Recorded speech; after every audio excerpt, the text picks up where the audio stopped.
So in this Pages tutorial video, I will be showing you guys how to add shapes on the Pages iPhone application. So once Pages is opened up, go to the top bar here and press on the purple square.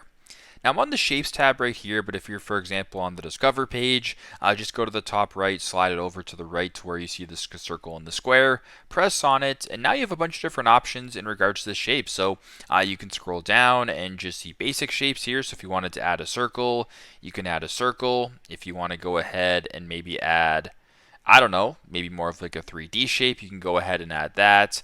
Whatever the case may be, a bunch of different options right here. You can add some objects as well. So if you wanted to add maybe the shirt right here, you can go ahead and add whatever you want. So it's pretty simple, pretty straightforward, but that's how to add shapes on a Pages document here on the iPhone. Thanks again for watching, and I hope this video helps.